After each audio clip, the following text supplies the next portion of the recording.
vir, por madrugar para estar aquí o sábado nesta segunda xornada destas, que realmente son as primeiras xornadas de debate pedagóxico. E hoxe, pois, temos unha mesa redonda e coloquio sobre a educación no rural. Quixemos traer a 3 persoas que son, ademais de exercer unha labor docente no ámbito rural, pois teñen unha trayectoria de activismo que nos poden facer ter unha perspectiva de cal é a situación do ensino no rural, que posibilidades hai, que perspectivas podemos ter. Entón, temos por unha banda a Ramón Fernández Leal, que é mestre activista, mestre no Rosal. Temos a Alexandra Cabana, que é profesora de Historia nun Instituto de Vilalba, cofundadora da Asociación Cultural A Chave das Noces e a revista galega de Historia Murguía. Despois temos a Mini, a Xosé Luis Rivas, que como un home do Renacemento, porque está aquí pola súa trayectoria como docente, tamén como membro da Mesa do Rural, na que algunha vez coincidimos, pero podía estar na charla coloquio da tarde cos representantes de grupos políticos, porque é parlamentario do grupo do BNG, e incluso podería estar tamén no peche musical, porque ademais tamén ten unha trayectoria artística. Entón, o formato desta mesa coloquio é que cada unha das persoas pois terá 20 minutos para facer unha exposición da perspectiva que hai na educación rural. Despois, pois, terán outra pequena intervención, 3, 4, 5 minutos, de intentar matizar ou volver a algún tema así que poida ser interesante. E despois será cando comecen as intervencións do público. Pois haberá unha ronda de preguntas, comentarios, intervencións. E despois intentaremos tamén que dé tempo de que cada un deles faga un pequeno peche tamén coas conclusións que poidan ter. Entón, non sei quen quere empezar.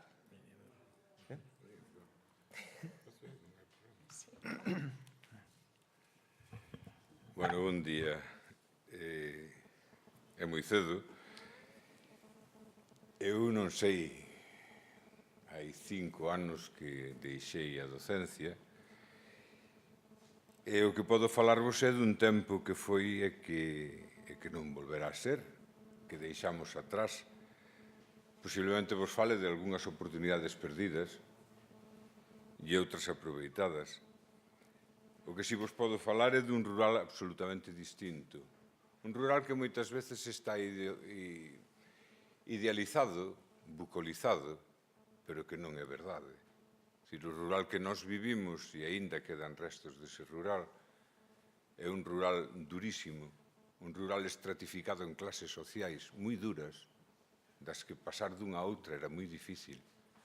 Un rural onde o traballo en demasía, a explotación en demasía empezaba nos caseteiros e caseteiras, que era aquela xente que vivía nunha casupa pequeniña e que non tiña terra onde traballar e que traballaba pola comida noutras casas e facía todo tipo de servicios. E cando digo todo tipo de servicios, digo todo tipo de servicios. Logo estaban os caseiros que traballaban para un amo nunhas terras alleas e que curiosamente mudaban, non sempre, pero mudaban o día de San Andrés, que era cando no campo non quedaba nada. E entonces mudaban o día de San Andrés, collían unha carreta e cambiaban de lugar de amo. Vou vos ler unha das cousas que me contaron o outro día, que é certa, que fala dese tempo. Preguntabanlle na doutrina a un rapazote onde está nuestro Señor Jesucristo, decía un do ano pasado, que non é ningún caseiro das medias para andar co gato no carro. Andar co gato no carro chamábaselle a eses caseiros que cambiaban de lugar e só levaban un gato. Prácticamente non levaban nada, máis que un par de sillas, 4 mantas e 4 platos. Logo estaban os amos pequenos, que eran aqueles labradores libres que tiñan algunha terra, digamos, de sobra. Eses eran os que máis eran os que se servía máis dificilmente, porque era moi miserable traballar aí. Logo estaban os amos de verdade, os señores da terra, os que tiñan 10, 15 caseiros ao seu servicio, e o seu servicio implica todo. E este era o panorama, non? E o panorama aí nos entramos nos anos 70. E os anos 70 entramos cun libro novo que é a Lei de Villar-Palasí, o libro blanco, que estrenamos nunha enorme confusión porque non temos moi mala formación pedagóxica. Algúns, como os da miña xeneración, pois unha deficiente ás veces formación porque nos éramos de cuarto de bachillerato, reválida e 3 anos de magisterio. Pero non estou falando do bacharelato superior, falaría como a EXB e 3 anos de carreira. Sería hoxe, non? Sería aos 18 anos era mestre. Falamos da Lei Villar-Palasí, unha confusión enorme porque neste caso había aquelo de que acordavos, bueno, supoño que estudiastes aquel consultor e aquel autotraballo dos alumnos que despois acabou sendo, a ficha era unha motivación para que o rapaz consultara e tal, bueno, acabou sendo unha especie de examen diario, non? Ese é o rural, e ese é o ambiente no que nos movemos. Eso sí, pertencemos a unha xeneración de mestres nos que parte de nós entendemos a escola como un servicio á comunidade. Estamos famentos de facer cousas, estamos famentos de salir do pozo, estamos famentos de rabuñar liberdade e de rabuñala cos nosos alumnos. Por eso somos e seremos recordados durante moito tempo por eses alumnos, porque somos os primeiros que xugamos no patio con eles, somos os primeiros que tratamos ti por ti, somos os primeiros que, aínda dando algunha bofetada e algunha variada, non nadamos con saña. Somos os primeiros que sacamos os rapaces afora a ver os niños, a ver como hibernan os biscánceres cando o arado rompe a terra. Somos os primeiros en moitas destas cousas, nunha escola máis activa. E somos os primeiros en buscarnos a vida. Falaba aí un momento na Compañía de María, con cursos Freinet. Somos os primeiros en participar ás agachadas en moitas cousas. Co que buscamos simplemente un horizonte, e o horizonte é que facer cos nosos rapaces. Somos os primeiros en que volvemos ao idioma na escola cando nos damos de conta de que os rapaces na aula non falan, e fora sí. E curiosamente na aula non falan porque o instrumento no que lles obligamos e no que a institución lles obriga a falar non é o deles. Entón, un bon día, moitos de nós dámonos de conta de que estamos facendo imbécil o mesmo que fixeron con nós. Estamos domesticando algo que non é domesticable. E entón caemos na cultura propia, na autoestima. E esa é a palabra na que eu me centraría, porque daquela, hoxe e mañá, vai ser o único motivo polo que paga a pena dar clase, polo que paga a pena educar. Aquí lle chamo a autoestima. A autoestima, para min, rompe todas as barreiras de todas as sumisións de sexo, todas as sumisións culturais, todas as sumisións de idioma, todas as sumisións de clase. A autoestima é demostrarlle estimular a cada un dos individuos, dos monstruos cabezudos que caen nas nosas maus, a que se mire ao espello e se sinta ben consigo mesmo. Que se sinta ben cos seus, que se sinta ben coa súa cultura, que se sinta ben coa súa fala, coa súa imaxe e co que ele é. A partir de aí podemos construir individual e socialmente. Por iso, daquela era moi necesario coñecer o rural, coñecer estas estruturas que vos decía, coñecer a cultura polo miúdo, coñecer por que a xente nos respostaba cun refrán, coñecer por que a xente do rural sempre poñía unha incógnita diante do que nós facíamos, porque chocaba, coñecer por que tanto nos admiraba e tanto nos apoiaba moitas veces en silencio, coñecer por que era tan silente. E coñecer, sobre todo, cal era o horizonte real que había para ese rural. Cal era o horizonte colectivo, o horizonte económico, cal era a salida lóxica que non foi. Pero estuvo a punto de ser, e algúns traballamos nese campo. Algúns fixemos nas nosas escolas unitarias, eu botei, a Deus gracias, 20 anos nunha escola unitaria. Pois nesas escolas unitarias fixemos cursos de anatomía de vacas para os labradores, cursos de pHs de terras, cursos de abonado, cursos do que era unha mastite, ou do que era o que se chaman os lixos, cursos de un montón de cousas. E á vez levábamos os rapaces polas cortes de seus pais cando unha vaca paría para explicarlles como era o parto e o que eran as libras e o que era todo ese proceso.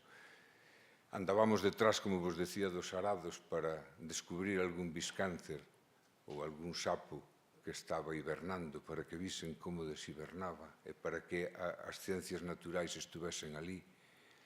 Algúns negámonos a utilizar aínda nos últimos tempos os zoom dos ordenadores para mostrar unhas esporas porque as tiñamos nos fieitos ou para mostrar a polinización porque a tiñamos aí neste tempo.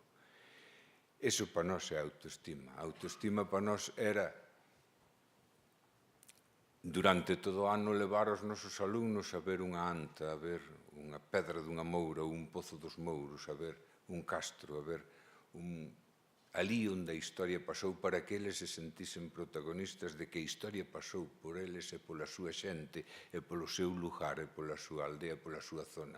Isto forma parte dun primeiro sentimento de cidadanía de primeira.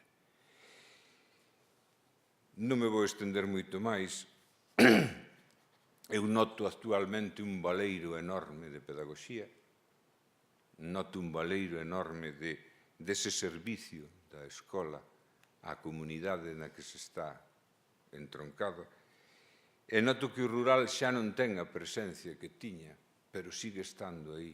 E os nosos rapaces, doime tremendamente cando vexo rapaciños e rapaciñas de 4 anos, de 3 anos, de 5 anos, as miñas netas mesmamente xa pasaron desa idade, pero cando veñen castellaneando, porque os seus profes non teñen nin puñeteira idea de como falan os paxaros, nin de como falan as árbores, nin de como falan as follas cando nacen agora, que rebentan e están laiando de alegría. Non saben nada deso, e non poden transmitirlle iso, e, polo tanto, moitas veces están dando, non digo todos, evidentemente, pero moitas veces están dando unha educación que non ten nada que ver co mundo real. Non co mundo do neno, sino co mundo real. E si teñen moito que ver con teléfonos móviles, con ordenadores, con moitas cousas que, sendo necesarias, ás veces son superfluas. Porque, e crédeme, eu é o único que aprendín, o ensino ten que ser simplemente humanidade, ten que ser simplemente contacto, ten que ser simplemente cariño e esperanza. Se non somos capaces de transmitir eso, non transmitimos nada. Gracias.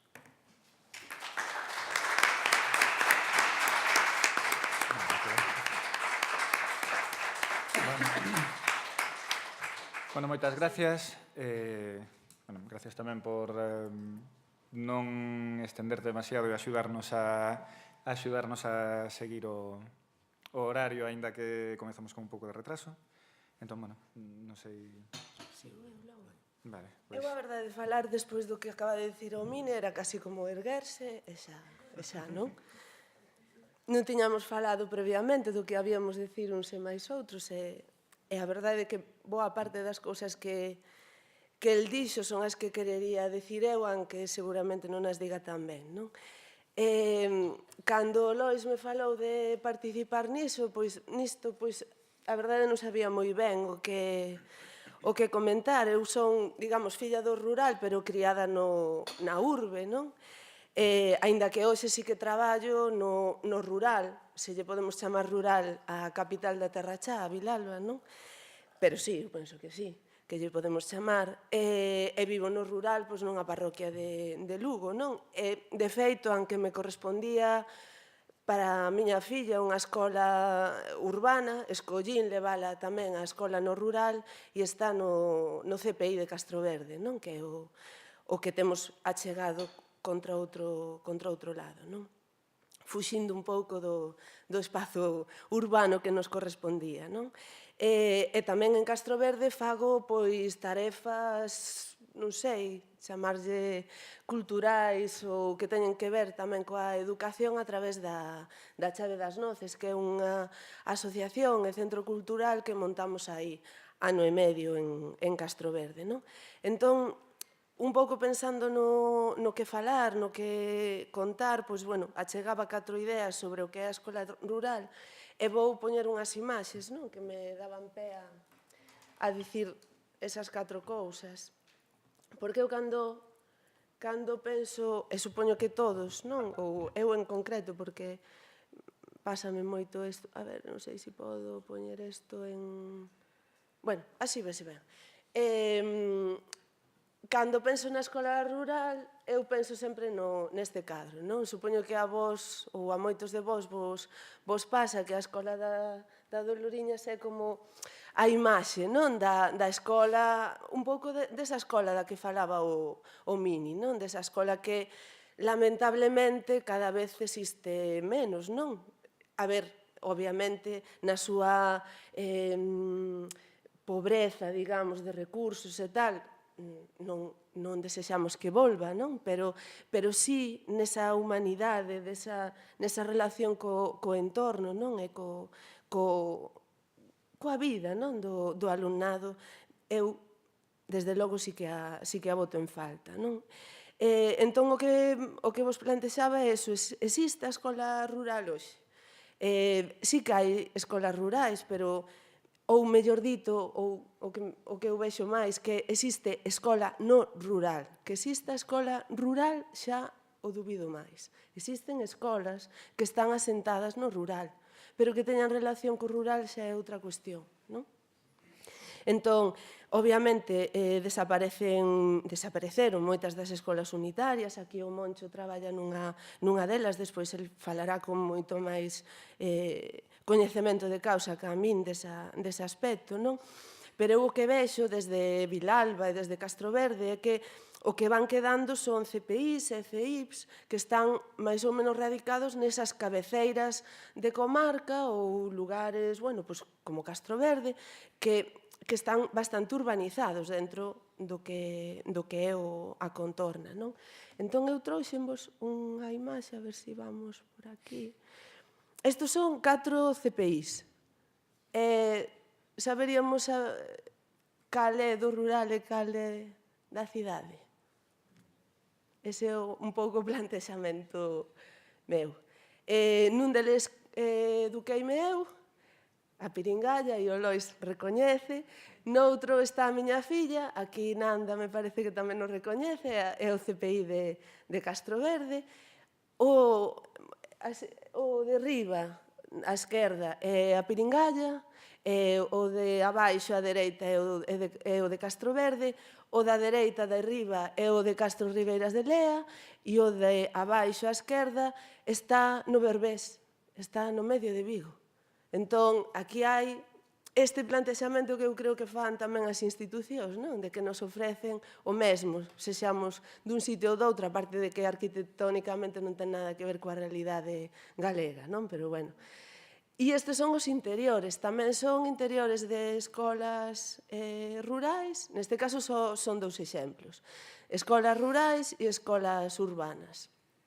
As 2 de arriba son a de Castroverde e as 2 de abaixo son ese centro do que o que mencionaba antes, creo que é o Ramón y Cajal de Vigo. Non o coñezo, simplemente busquei por internet algunhas imaxes que me viñeran ao caso, non? Entón, digamos que o que vexo, xa me adianto, o que vexo é que no que é recursos, centros, espazos, máis que nada, hai como unha uniformidade, non? No que é o plantexamento dos edificios educativos no rural e os edificios educativos na cidade, non? Quizás o profesorado, e iso eu vexo unha diferenza do profesorado que estaba falando Mini o que eu vexo hoxe en día, non? No tocante ao profesorado tampouco hai moita diferencia entre o profesorado que traballa no rural e o profesorado que traballa na cidade, porque hoxe en día tamén viaxamos moito e xa non vivimos donde traballamos. Entón, ao non vivirmos donde traballamos, eu penso que deberíamos facer un esforzo engadido de coñecer a realidade na que está o noso alumnado, non? Aínda que non formemos parte, non, da vida deles, non, na vida cotiá deles, pero é verdade que ese ir e vir, ese viaxar que facemos os profes, ás veces quítanos perspectiva e coñecemento do que o alumnado fai e de como viven e de por que ás veces non traen os deberes feitos porque están ensilando ou esas cousas que habería que comprender porque, bueno, eso adiántome un pouco á seguinte imaxe e é que no rural, a ver, na cidade tamén, xa ahora que a xente sabe, coñece cousas, pero no rural hai moitos mestres fora da escola. Pois esta xente, non? A Pepa de Bonxe, os oleiros, e non só os profesionais dunha artesanía en concreto, senón, pois, a gandeira, o gandeiro, saben moitas cousas. Eu non diría, non teño formación regrada moitas veces, pero sí que son, polo menos, mestres de apoio de tecnoloxía, de botánica, poderían selo. Incluso lectores de galego, que a lingua galega últimamente casi precisaría da figura esa do lector que hai en inglés, en francés e tal, non? Bueno, o nativo. Ai, vos rides, pero non sei. Entón trouxen estas imaxes, estas saquenas da web do colectivo Espiño, que desde logo é unha referencia na educación e na relación co rural, non? E a imaxe de 3 persoas que seguramente tiveran moito que ensinar dentro dun centro educativo, aunque non sexan mestres nin mestras. E esta daqui a esquerda abaixo é unha imaxe dunha actividade na Chave das Noces, no noso centro social, que tamén achegamos actividades que se relacionan, digamos, coa educación. E isto ven un pouco a mencionar o tema da tribu, non? Quen educa os pequenos hoxe en día? Somos os mestres, as profesoras, os profesores nos CPIs, nos institutos, pero a tribu, eu creo nesa educación aínda, non? Da tribu, entón os nenos e as nenas aprenden moitas cousas que ninguén lles ensina dentro dos muros, digamos, da escola. A escola eu creo que debería ser moito máis permeable a que entrasen coñecementos que o mellor ela non dá, ou o mellor sí que dá, pero que o enfoque sería un pouco distinto se estes mestres de cando en cando entrasen na escola. Que hai escolas que o fan puntualmente e hai escolas, como a de Castroverde, que o fai dunha maneira máis, digamos, máis asentada, máis clara, máis determinada. Puxen aí unha imaxe, non? Na escola de Castroverde, supoño que algún de vos o coñece, faise unha cousa que lle chaman as comunidades de aprendizaxe, non? E aquí hai unha profesora do CPI de Castroverde que me corrixa se me equivoco, non?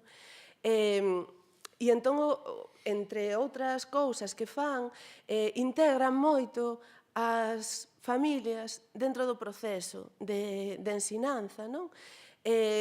Como apoio, digamos, como apoio ás veces no ensino que dá a profesora ou o profesor en concreto, non? Pero tamén, pois, por exemplo, a min pásame, pois fun contar un conto un día á escola a clase da Leonor, da pequena, e unha aboa foi facer queixo con eles, e acórdome, a min quen me aprendeu a facer queixo non foi miña aboa, cousas así un pouco milagrosas, ou non teño o acordo, que pode ser que tampouco non teña o acordo ese de ver de ensinarme a miña aboa a facer queixo, pero ensinoume un mestre na Piringalla en primeiro da EXB. Quero dicir, e iso quedoume marcado para a vida. E ao millor outras cousas que me ensinou non me quedaron, pero que me ensinase iso quedoume marcado, non? E entón, bueno, o que eu quería plantexarvos era iso, que a escola debería ser a escola no rural. Eu penso que ten algunhas responsabilidades engadidas, porque se ben é certo que todos formamos cidadáns e deberíamos axudar a aprender, non? Os nenos e as nenas a ser cidadáns responsables e críticos e todas esas cousas. Penso que no rural hai unha responsabilidade engadida, non?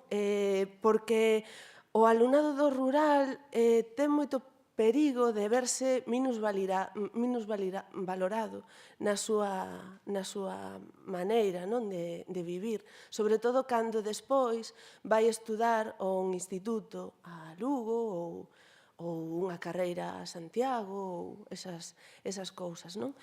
Penso que para que isto resista, para que a nación resista, para que o ser galego resista,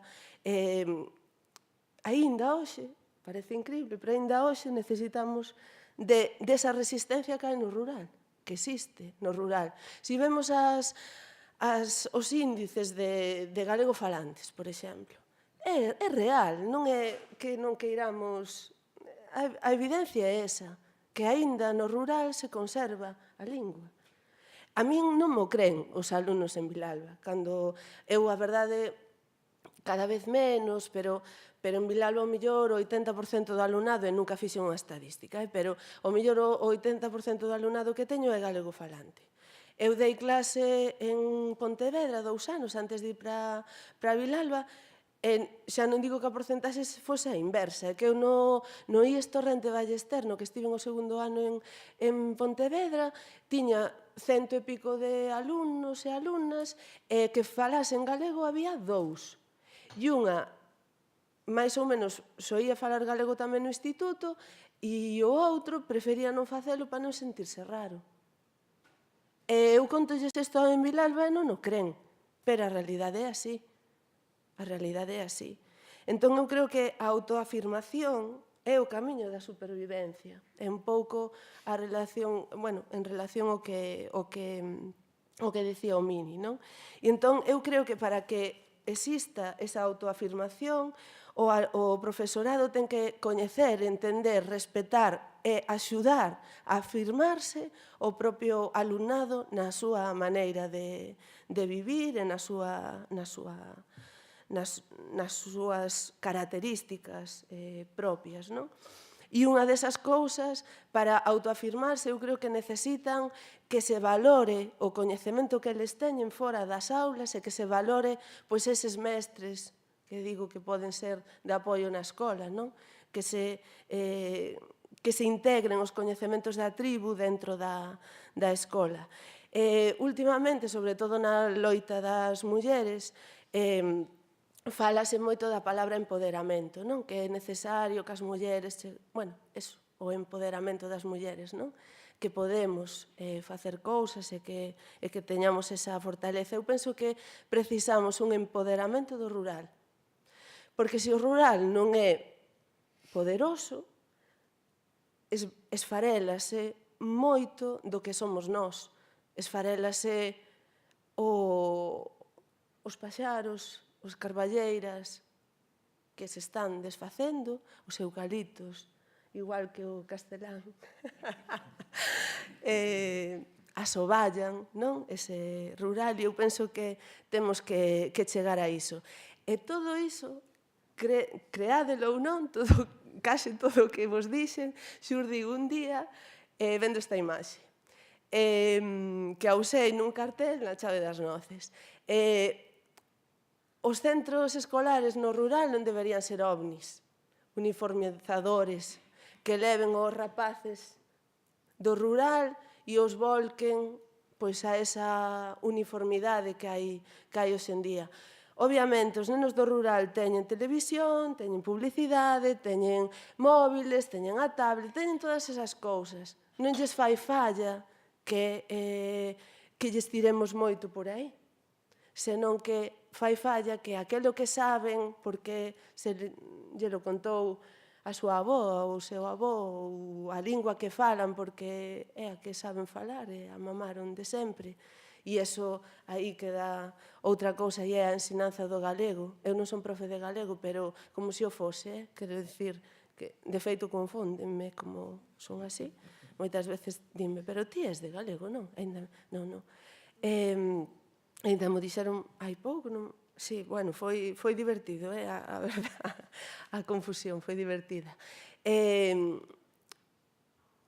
Algo falla cando o alumnado galego falante que mamou a lingua desde pequeniños suspende lingua galega.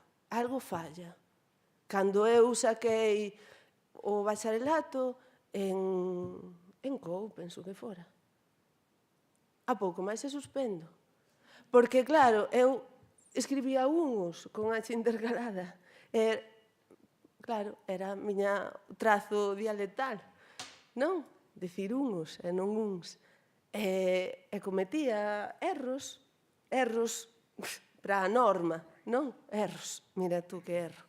Estiven a suspender na parte esa por ese tipo de cousas. Eu penso que é grave a situación hoxe en día da docencia da lingua galega e, bueno, non me estendo por aí, pero bueno, que eu hoxe, en Vilalba levo a biblioteca, entón teño moita relación, por iso decía tamén o tema do galego, fago moita dinamización lingüística desde a biblioteca, e doiche moito cando galego falantes de 14, 15 ou 40 anos, porque eu doulle clase a adultos e adultas, che din nun club de lectura que case prefiren ler o libro en castelán que non en galego, porque len millor en galego en castelán que en galego. É xente que xa se formou coa lingua galega na escola, non aqueles que na tuveron, que non estudaron galego desde pequeniños. Non é o caso. E aí estamos. Bueno, non sei, estendíme xa moito. Eso. Pásase este. Alexandra. Poñoche o ese tamén, non? Queres? Sí, pois, graciñas. É o único que... Sí, bueno, moitas gracias, Alexandra. Pois agora toca o turno a Ramón, a Moncho. Ola, bo día. Ben, os parabéns para o Estega por ter organizado estas jornadas. Eu creo que estamos nun momento social a nivel mundial que precisamos moito debate, onde unha parte importante sexa a escoita, non? Creo que o sistema ten grandes cerebros, o sistema dominante, imperante. Ten grandes cerebros, algúns deles fugados, e nos debemos de contrarrestar con xornadas deste tipo, pequeniñas ou de grande formato, non? Pero creo que é moi necesario reflexionar sobre o que está pasando se pretendemos que non siga a barbarie e haxa unha sociedade claramente distinta. Eu vivo no Rosal e traballo no Rosal. O Rosal é o lugar que está a carón da Guarda, onde o Miño abrázase por fin co Atlántico. Digamos aquí nesta foto, o Rosal estaría máis ou menos á esquerda, aí un poquinho máis para arriba, aí, non, á dereita, aí, iso é o Rosal. Isto é o Miño e, digamos, a foz está aquí máis á dereita. Na seguinte foto vese ese o Monte Tegra, unha das referencias a un dos lugares máis visitados do país, unha vista extraordinaria. E eu sempre levo a alguén que vai por primeira vez ali, levo para que, bueno, pues para que quedemos maravillados, non?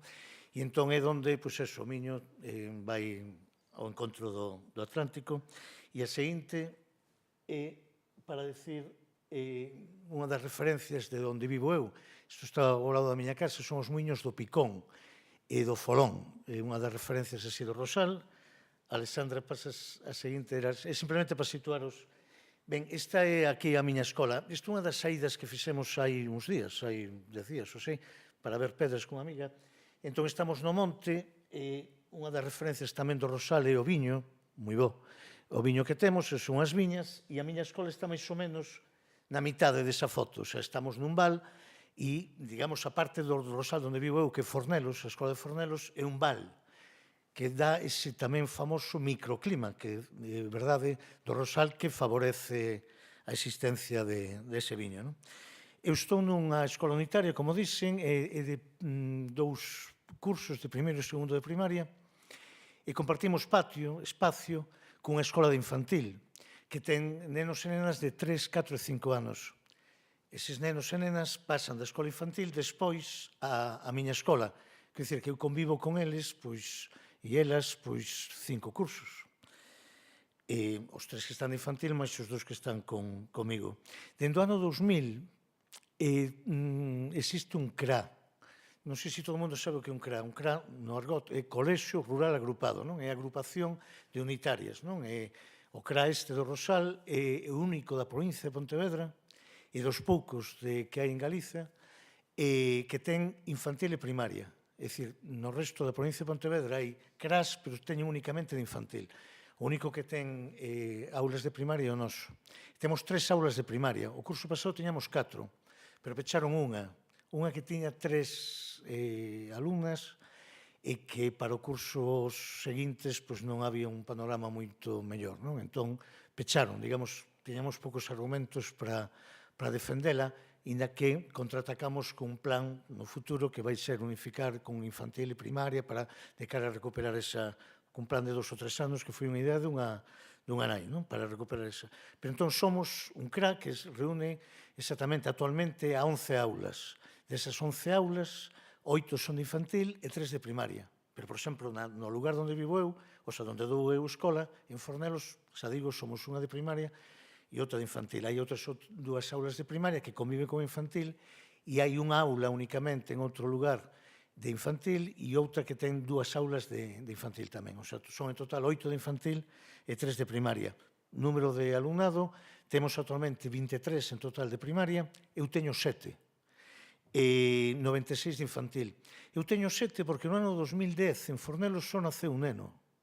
No ano 2010. Normalmente, cada curso son alrededor de 6, 7, máis ou menos así, non?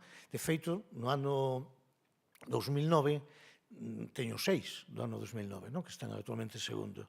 No ano 2010 naceu un neno que tiña, bueno, un problema, tivo aos 3 anos, bueno, detectado así de autismo, entón foi outra escola dentro do CRA porque había pois, unha cuidadora e tal, ben. Entón, ese non está, pero a cambio, unha alumna desa escola que pecharon, pois se veu comigo. Entón, por tanto, teño 7 alumnos. Non? Podes pasar aí unha...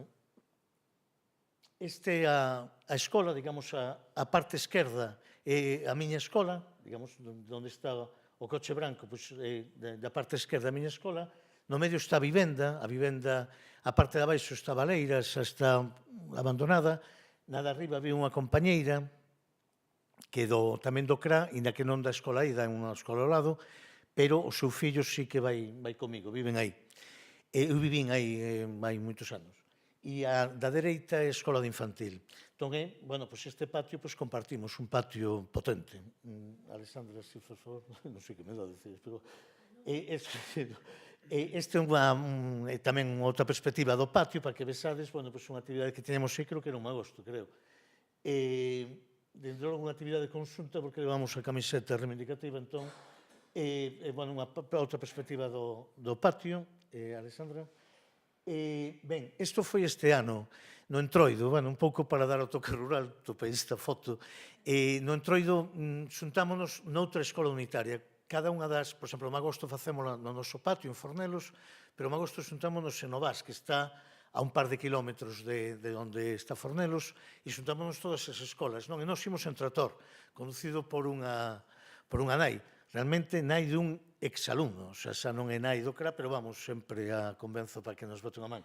Imos no trator e bueno, ese somos todos e todas nós.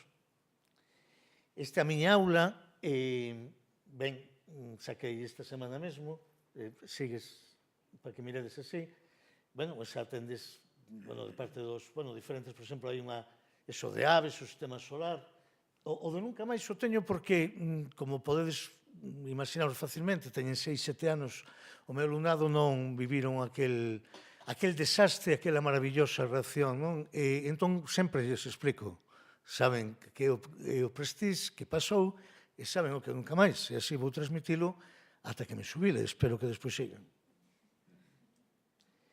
Ben, isto é unha parte moi querida para min, que é a biblioteca. Entón, explico, digo así, para dar un pouco a idea da colaboración no rural. E a biblioteca, dende hai anos, concíbese, eu concordo, como unha especie de laboratorio, unha concepción pedagóxica. Estamos, Alexandra e eu estivemos participando onte no encontro de Plan B, de Plan de Mellora de Bibliotecas Escolares. A nosa biblioteca está no Plan S, hai un antes e un despois. Mirade que antes do Plan B tiñamos un presuposto de 200 euros anuais, máis ou menos, para libros. Máis ou menos, non daba para máis. Moita parte do presuposto dun CRA vai en desplazamento, en pagar os desplazamentos. Cada unha das persoas que dá clase de inglés, educación física, música, e esa parte increíble do sistema educativo se chama religión, ben, pois hai que pagar o desplazamento ás unitarias, que estamos separadas por kilómetros, non? Entón, teñamos un presuposto de 200 euros. Cando, por fin, despois de varios intentos, fomos admitidos no Plan B, no Plan de Mellora de Bibliotecas Escolares, xa no primeiro ano recibimos 2.000 euros, eu casi me desmaio, o segundo 1.500 e tal, e agora estamos alrededor de 1.000 euros. Ben, 1.000 euros en libros tampouco é tanto, non? Pero vamos, é muitísimo máis que 200, 5 veces máis, non?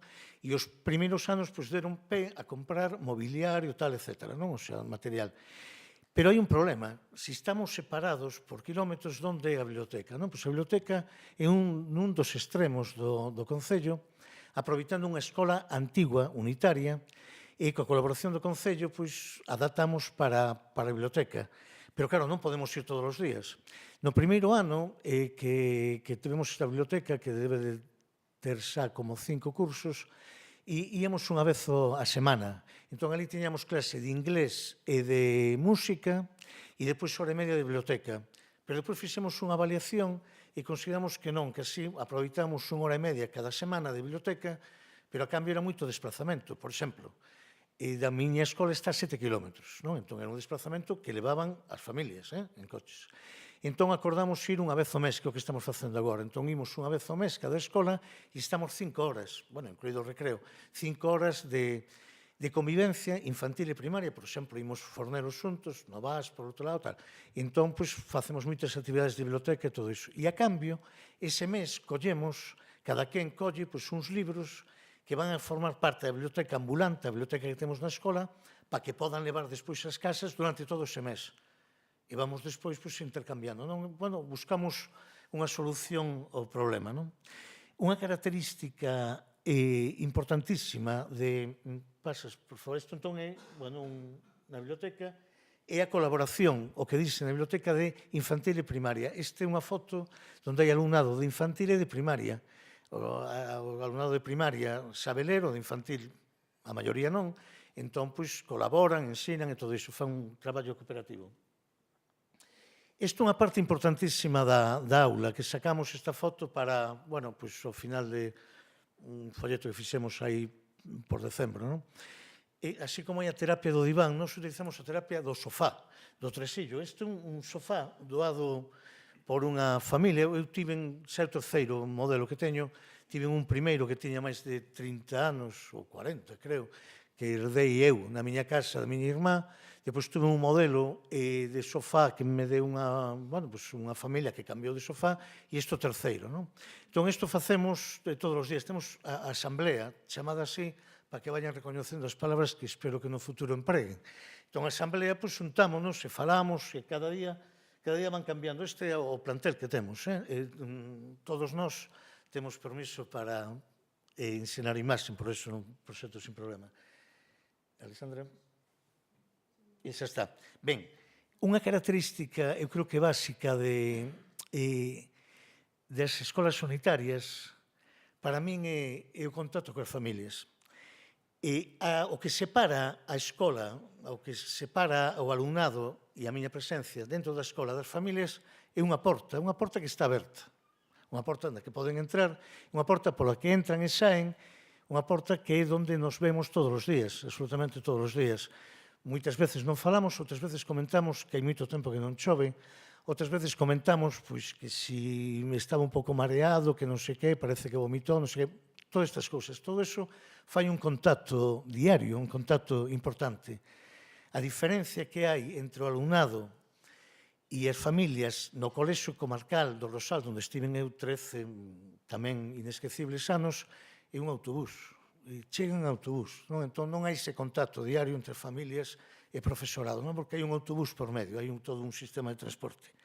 A competencia que temos nós para a existencia das unitarias, que moitas veces eu teño na escola a Asteris, a Obelis e a Panoramis, unha porque eu son desa filosofía, a filosofía da Asteris, Obelis, e outra porque creo que representan realmente o que somos nós, somos resistentes. En canto o que vos decía de primaria, o CRA María Zambrano, que se chama do Rosal, temos escola de primaria porque resistimos aos, digamos, os intentos da administración de pechar esas escolas. Non? E unha parte moi importante que eu creo que marca, decía o da competencia. A competencia é ese colexio, insisto, o colexio que teño moito cariño, que dende hai uns anos ten tamén primeiro e segundo. Entón, hai moito, por exemplo, das escolas esas que vos dicen que só teñen infantil, o alumnado, cando remata infantil, normalmente van a facer primeiro o colexio comarcal. As escolas que temos infantil e primaria normalmente van a primaria. Estuve repasando antes mentalmente, eu creo que levo dentro do ano 2003, nesta última fase onde que existe o CRA, e alrededor de 100 alumnos e alumnas, máis ou menos, en dous casos pasaron, en vez de ir á miña escola, o colexio comarcal. E os dous casos eran polo mesmo, porque tiñan irmáns máis vellos e nais moi ocupados. Unha traballa para algunha modista de éxito que ten moito traballo clandestino detrás, entón estaba todo o día traballando ca roupa, e entón o feito de ter que vir a traer o crío, ir a buscalo, pois lle supuña un presuicio e tiña alternativa, que era ir ata a parada do autobús, que estaba a 50 metros ou 20 metros, co irmán máis vello, non? Pero deses 100, só únicamente dous casos. Esa competencia máis grande que temos. E unha diferencia enorme, e xa remato, que despois desto podeis estar falando 3 días, non? Como podedes imaginaros, é o das saídas. Mirade, neste mes de marzo, sin preparalo, digo, para esta charla, neste mes de marzo, estamos a non sei que día do mes de marzo, fixemos as seguintes saídas. Fomos un día, na foto esa que vin cando enseñaba das viñas e tal, cunha amiga que se ofreceu que é xeóloga, non? Entón ven nos falar das pedras, os diferentes tipos de roches e minerais que hai, e as diferentes partes que hai en Fornelos, non no mundo, sino en Fornelos. E alá saímos da escola andando, cruzamos unha ponte polo río Carballes, a Fuente do Miño, e subimos ali. Outro día fomos a ver as aves, e na zona da Guarda de Salcidos é un paso dos máis importantes do mundo de aves migratorias. E fomos a ver, un poquinho tarde, porque é mellor ir en febreiro, xaneiro, pero fomos ver as aves. E unha terceira saída foi a biblioteca, non? Entón, digamos, unha diferencia enorme que, como comentaba Mini, eu procuro que esta escola este aberta, reúnese ali a comunidade de augas, e hai varias reunións, e tamén que manchemos os zapatos de lama, manchemos os zapatos de terra por ir a pasear, a ver a paisaxe, por saber que vivimos nun sitio vivo. E máis nada para respetar o horario.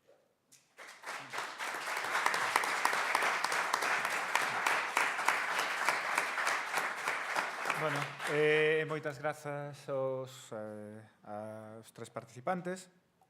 Bueno, eu creo que aportaron unha perspectiva moi amplia, moi desde diferentes puntos de vista, pois eso, como foi ese cambio a esa escola, pois o mellor idealizada que temos, pero que realmente eu escoitábache falar, eu vía, pois eso, son cousas que hoxe en día se poden chamar innovación pedagóxica, de estar en contacto coa contorna, constructivismo, todo eso.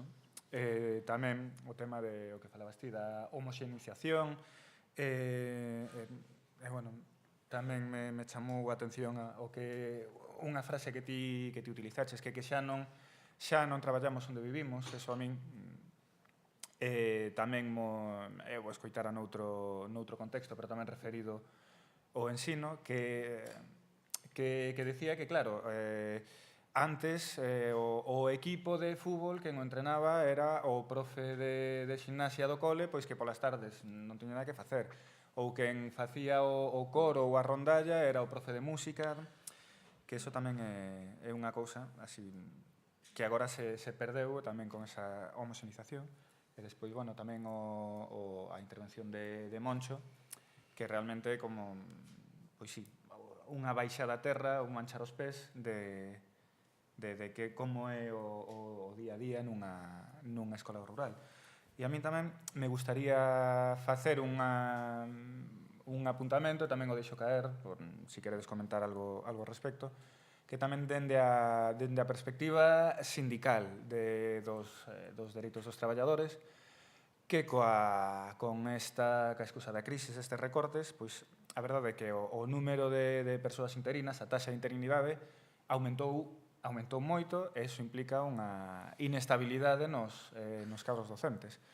Entón, eu, modestamente, cando empecé a traballar nos centros educativos, o meu primeiro curso foi nun CRA tamén, no CRA de Santa Comba, que nos xuntamos, bueno, pois un grupo de persoas que estábamos moi interesados en todo este tipo de cousas. Eu lembrome que fixemos saídas para os nenos aprenderan a facer cestos, viñan as aboas de nenos e nenas da escola a cantarnos cantigas, bueno, eu aprendín, creo que nun momento aprendín 12 estrofas distintas da Saia da Carolina, que eu non sabía nin que existían.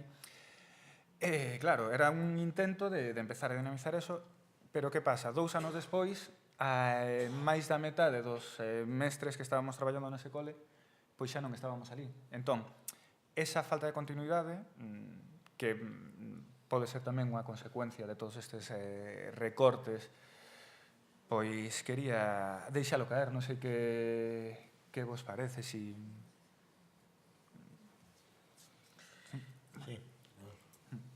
Ben, eu unha das cousas que creo que hai que reivindicar, porque, digamos, situémonos, a administración sufre, ou vive, varias presións. Por exemplo, estamos gobernados por xente que sentas a mesma mesa, pois, supoño que deliberando, que son membros, por exemplo, do Opus Dei. Digo, non estou dicindo nada novo, non? O Opus Dei é esa organización que eu considero secta, non? Entón, hai diferentes presións, por exemplo, probablemente al 11 aprobaron, probablemente, con tanta premura porque tiñan que legalizar os colexios do Opus Dei que segregan por xénero, por sexo, non? É probable que fora así desa premura, porque xa o Tribunal Supremo deranos a razón a quen reclamábamos pois que conviviran nenos e nenas, non? Existen esas presións, e, bueno, no caso da administración, máis que presións son eles mesmos, non? Ben, eu creo que podemos mudar as cousas sin da que non goberne xente que non ten nada que ver co que nos pensamos, non? Iso que se chama presión social. Eu sempre poño de exemplo que nós temos seguridade social porque hai 100 anos, agora hai 100 anos, hubo a Revolución Soviética. A Revolución Soviética, que se cumpre agora 100 anos, motivou despois, ao pasar do tempo, que os países que non tiñan socialismo, ante o exemplo da Seguridade Social Soviética, existira a Seguridade Social aquí, con máis ou menos éxito, funcionando mellor ou peor. Nada do que temos, absolutamente nada, foi regalado. Todo foi produto da loita, da organización, do debate e da acción. Entón, debemos de presionar. Entón, eu creo que hai que reivindicar dende estas aulas dos CRAs, dende as unitarias, pero en xeral en toda a primaria, que haxa 2 persoas por aula, 2 persoas por aula. Eu non creo no informe PISA, porque a organización que fai o informe PISA é unha das responsables da fame no mundo, é unha organización económica de cooperación, a OCDE, non? É unha das responsables, non creo no informe PISA. Pero chama a atención que sempre que fala o informe PISA, fala de países que saen moi ben, e os países nórdicos de Europa, pois teñen varios deles 2 persoas por aula. 2 persoas por aula son 2 cerebros pensando, son 4 ollos mirando, son unha persoa que se apoia a outro, non? Nós notamos, por exemplo, estes anos, e eu comento moito cas familias, e no CRA notamos, as familias non se dan conta porque moitas veces porque entran ás 9 e salen ás 2 e hai alguén adulto dentro sempre nas aulas, pero recortaron 2 persoas, non titores, sino 2 persoas de apoio, 2 persoas que, por existir, facilitaban facer outras cousas, facilitaban unha atención individualizada, non? Entón, eu creo que, dentro do punto de vista sindical, hai que ter moi en conta iso, sempre. E depois hai que pedir, o sea, nunca podemos decir que vivimos no mellor dos mundos posibles, nunca na vida. Cito a Eduardo Galeano, a utopía para unha xente non lle vale de nada, nos sirve para querer alcanzala, non somos quen, pero no medio imos camiñando, imos avanzando. Moitas gracias. Eu, a medida que foi avanzando a miña existencia como mestre, non? Fume dando de conta que cada vez volvíamos a ser máis sumisos como profes. E actualmente creo que estamos nun estadio de sumisión grande, non? Nos últimos anos que eu estive. Ten a ver con aquel medo, a inspección. Ben, o inspector é un pedagogo, algunhas veces, é unha persoa que entende de educación e que se ten que medir de igual a igual con nós, porque quen está a pé de obra somos nós. E isto ten que ver co encorsetamento, creo, de un montón de funcións que antes facíamos alegremente, e eu non vou alegremente, non, facíamos con criterio, punto. Eu teño, ás veces digo, vou non decir aquí, sei que moitos de vós ides abrir os ollos, eu teño levado 16 rapaces no meu coche á Feira Arzúa. Teme parada a Guardia Civil de Tráfico. E usted onde vai? Pois vou á feira. É dicir, eu non teño un transporte, un autobús para ir e vou. E daquela era normal ir así. E vamos e viñamos. E había pelexas entre os rapaces a ver quen iba no sitio dos ranchiños, que era un coche familiar, entonces na parte de atrás. Ou nós temos ido, fomos durante 6 ou 7 anos, 3 unitarias, estou falando do ano 84, 85, 86, a Ajiño, despois do período lectivo, unha semana ao mar. E dormíamos con colchós que levábamos os mestres e os pais e tal, tirados no chao. E claro, temos filipicas gordas con inspección naquele momento. Decirnos, pero ustedes non poden ir, non tienen nuestro permiso. Bueno, pero imos. Por qué? Porque os rapaces necesitan yodo, necesitan conocer outros sitios, necesitan comer tomate, aprender a comer peixe, necesitan montar en barco, necesitan saber como se pesca, necesitan unha serie de historias. Claro, o segundo ano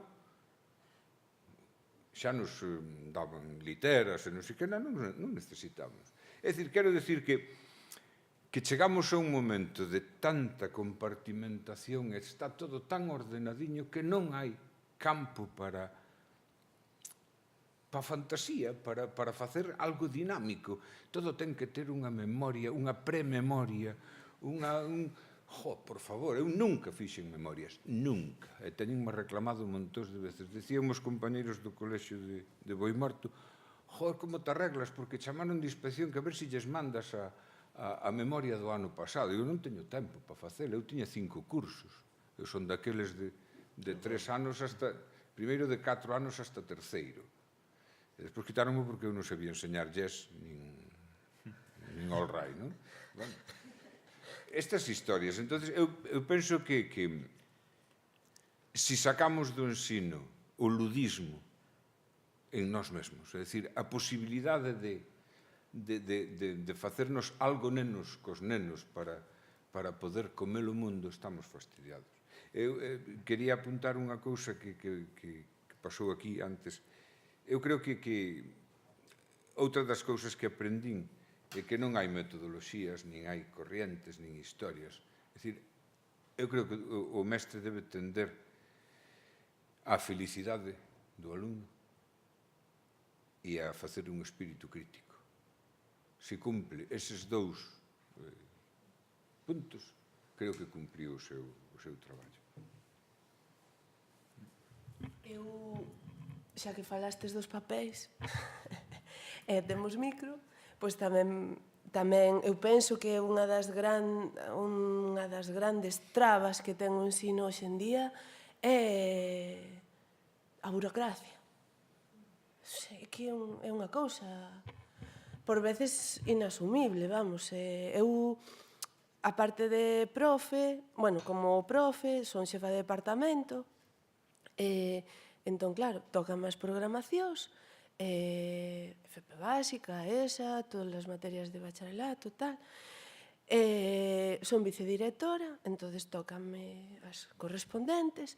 Son coordinadora da biblioteca, entonces ponlle máis. Como encima me reina, debe ser que non teño que facer, fago o club de lectura, entonces ponlle proxecto a comezo de curso, ponlle memoria a final de curso, o plan B, xa ora, o plan B querémolo porque dá cartos, pero para que cho dean tes que facer o proxecto, despois tes que facer a memoria. Eu papeles, non sei canto tempo ao longo do... pero son trabas, realmente, porque mentras estás facendo eso non podes facer outras cousas ou esa non é tanto o tempo que che ocupa, senón a cabeciña como chapón. Sí, a burocracia é horrorosa hoxe en día. E con respecto do que falábamos antes de vivir ou non donde traballamos, non? Que xa ahora temos que vivir onde queremos vivir. Vamos, eu tampouco non vivo en Vilalba, que vou desde Romeán todos os días, quero vivir en Romeán, pero iso témolo que compensar de algunha maneira. Eu coñezo compañeiros meus de Vilalba que lles dis de ir a tal sitio e non saben chegar a tal sitio no casco, na vila de Vilalba. Quer dicir, polo menos saber un pouquiño onde estás, eu creo que deberíamoslo facer como deberes para un mesmo, non? Simplemente, como iso é de feito. O que comentabas ti antes, supoño que todos pasamos por moitos centros, ou en xeral, non? Pasamos por moitos centros.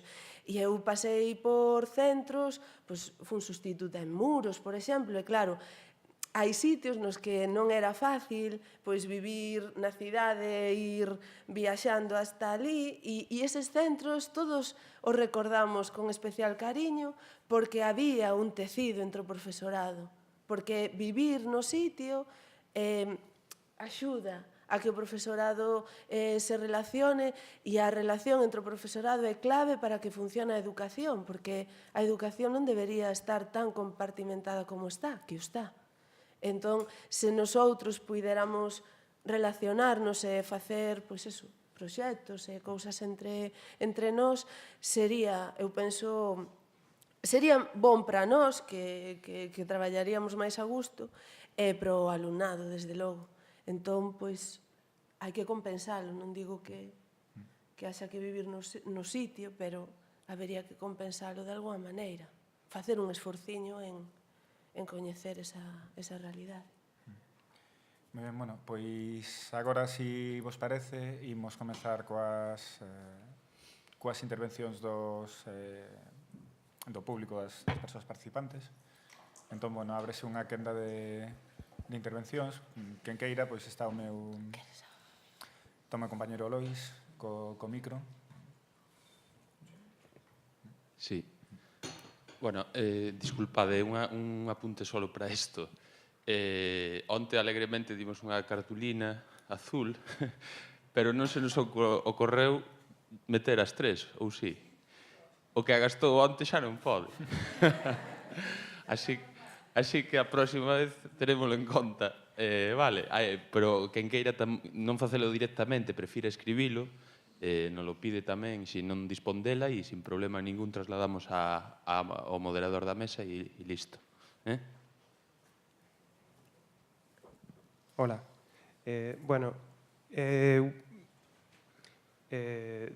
Despois da xornada que tivemos onte, que foi así unha conferencia, a verdade que foi moi interesante, A min, claro, non me gustaría sair de aquí sin algo práctico. Eu lle preguntaba onte, bueno, tamén a Nico que vivo a falar, vos pregunto a vos máis ou menos algo parecido, no sentido de ademais da, bueno, un pouco porque Mini ahora tamén os acabas, como podemos enfrontar ou confrontar na práctica. Claro, eu, por exemplo, no centro no que estou agora, ademais, hai un plan de calidade porque, bueno, por unha necesidade práctica, non é tampouco en principio porque tivera unha gana especial de facelo, polo menos un sector, pero bueno. Pero claro, eu vexo moita enerxía gastada na queixa, no? De ninguén quere a burocracia e xa máis do que significa a calidade e, bueno, a nivel filosófico, pero a nivel práctico tamén, no día a día. Pero toda esa queixa, toda esa, non sei, enerxía gastada en, non sei, mesmo a práctica do escaqueo, que ao final eso sí que funciona, o sea, escaqueamos moitas cousas, pero non facemos política con ese escaqueo. A min o que me interesaría é a vosa visión, ou a visión despois, non sei, do Stega, ou como podemos facer, digamos, para organizar toda esta disconformidade de maneira que tamén isto chegue para arriba, porque eu creo que estamos moitas veces tragándonos cousas. Eu digo Mini porque, como comentabas o tema da inspección, pareceme interesante tamén poder falar deso, o sea, como confrontamos coa inspección ou como se organiza un pouco isto para non me escondelo, porque eu tamén cánsome, bueno, eu son interino, eu creo que te sustituín a ti, Alexandra, nun centro. Digamos que eu tampouco teño a continuidade, bueno, pérdome un pouco, vou de centro en centro, pero dame a sensación ás veces que o que facemos é esconder o problema. En lugar de sacar o problema, poñerlo nas familias, que vexan o que está pasando, poñerlle o problema á administración, é dicir, crear conflicto ou explicitar o conflicto e organizar e confrontar esa situación conflictiva, aí imos tragando, imos escaqueando, queixámonos, estás ali. E non sei, eso dame un pouco de rabia. E gustaríame que no práctico tamén xornadas como esta serviran para darnos pautas ou pensar que hai xente na que podemos decir, bueno, pues mira, isto pasa no meu centro, pero pasa no outro. Bueno, non sei, nese sentido. Eso non só pasa no ensino, quero dicir, que somos moito de queixarnos na casa, na cafetería ou na sala de profesores e despois vamos á folga 2 de 40. Eso foi no meu centro. Non, estou exagerando, fomos 4 de 38, para ser exactos. E que, non sei, eu penso que para min, como ademais como profe de historia teño oportunidade, non, de vinculalo, son cosas como as que dicía Moncho, quer decir, hai que estar no día a día. Eu, por exemplo, penso que ensinamos e que eso pasa na casa. Eu ensino a miña filla máis ou millor coas cousas que ve que eu fago que co que lle digo que ten que facer. E na escola pasa o mesmo. Si a ti te ven que protestas, pero despois vas a unha folga, e lle explicas, mira, pero que a mí vai menos soldo, non porque eles van á folga, pero quedan na casa, o millor, o alumnado, non? Digo polo 9, pola vez, por esta pasada. Iso, predicar co exemplo xa é algo que podemos facer con respecto do alumnado e tamén do profesorado, pero bueno, o profesorado pode predicar co exemplo, non sei. No, a ver, unha das cousas que aprendín no 75 estaba en Antasdulla e en Taboada dando clases de música contratado polos colexios, non era oficial, pero non era nin siquiera interino naquela altura. En Antasdulla coincidín cun individuo que fora xuzgado e condenado por cuestións de sexo con alumnas, unha cuestión escabrosa, estaba apartado dos rapaces e, sin embargo, tiña labores administrativos. Eu, nese momento, aprendín que a min non me podían trincar por un montón de cousas. Estou falando da autoestima. É dicir, a autoestima non é só polos rapaces, inculcarlle aos rapaces, é nosa. Se eu sei que estou facendo algo que paga a pena e algo fundamentado, a min non me moven. A min, cando apareceu o decreto de trilingüismo, eu fixen constar en acta de que me declaraba insumiso ese decreto e que iba a dar as clases de matemáticas en galego o ano seguinte. E que o sentía moito. E avisaron, e digo, non, quero que conste cos tacos e blasfemias que acabo de votar. E non me pasou nada. Por qué? Porque eu sei moi ben o que é este percal. É dicir, a todos vos o sabedes. É dicir, tú chantaste, claro, non te podes chantar por tonterías. Ora, hai cousas que non pasas e non pasas. É dicir, cando defendes os dereitos dos rapaces, cando defendes os dereitos dunha comunidade a ter dignidade e a vivir, que veñan e que digan o que queiran. Se, ademais, no fondo, son cobardes porque saben que non están facendo as cousas ben. Tampouco se trata de andar a leña con eles, pero de vez en cando decirlle, oi, machiño, freno o carro porque non é así. E usted quen é? Eu son eu. E teño detrás un montón de rapaces que me avalan e un traballo que sinto moito. Eu rematei magisterio no ano 79. Daba clases antes, non? Ase particulares, e depois no movimento veciñal. Eu nací na Coruña, despois fun a Vigo, no ano 73 a Vigo. Vigo estaba ardendo, é dicir, hai a folga do 72, de setembro do 72, inmediatamente despois dos asesinatos de Ferrol, que dan o motivo da conmemoración do 10 de marzo. E en Vigo aprendín moito de... En Coruña aprendín o das clases que decía Mini, non? Eu non era do centro, de barrio, entón o das clases o tuve moi clariño dende pequeniño, non? En Coruña é un bo sitio para distinguir as clases. En Vigo aprendín que xuntos podemos conseguir moitas cousas. Eu dende moi pequeno, quería vir a ser mestre de aldea. Un dos soños que teño da adolescencia é o que estou facendo, ser mestre unitaria. O meu alumnado sabe que outro soño era levarlle as maletas a Carmen Sarmiento, unha periodista que creo que pasou máis tempo castigada nos corredores de televisión española que facendo documentais impresionantes. Carmen Sarmiento xa está xubilada e non sei se podo levar moito que pase. Ese soño non pode ser. Outros sí, son colectivos. Os soños colectivos estamos aí. Sei que non vai ser tan rápido como pensaba na adolescencia, pero sei que un camiño que leva a semear, leva a esperar, leva a regar, leva ás veces ter que limpar tamén, non? Cando rematei en 1979 magisterio, ese mismo día, cando fun a buscar o papeliño, fun a afiliar, porque se me consideraba un traballador en paro. Ese mesmo día, fun andando da Escola de Magisterio de Vigo ao local da INETEGAR, ali no ano 79. Depois vivín varias situacións e a desunión, eu son partidario da unidade que moitas veces se confundiu coa unanimidade. E non, é a unidade o que hai que perseguir. É dicir, é positivo que teñamos diferentes formas de pensar, mesmo diferentes organizacións, debía haber menos, pero mesmo diferentes organizacións, pero o que é fundamental é a unidade de acción. Hai anos, falo de hai 20 anos, no Baixo Miño tiñamos a asamblea de ensinantes. Entón, antes dunha folga, xuntábamos, antes dunha folga non, cando había calquera tema xuntábamos, entón viñan representación sindical, pero cada un de nós íamos representándonos a nos mesmos, e falábamos, e debatíamos, e ás veces acordábamos. Hai anos que se perdeu iso. Eu formei parte da primeira xunta de persoal no ano 87, na provincia de Pontevedra. Fun, por tanto, delegado sindical. Nunca estive liberado, sempre estaba nunha unitaria de delegado sindical, o cal era un problema vital, case, porque non era fácil. E entón, pois, naquel momento, cando xa logramos por fin que o sector do ensino tivera representación sindical, creo que levou parello dúas cousas. Unha folga moi grande que fixemos no ano 87, 88 a Maraval, aquel ministro.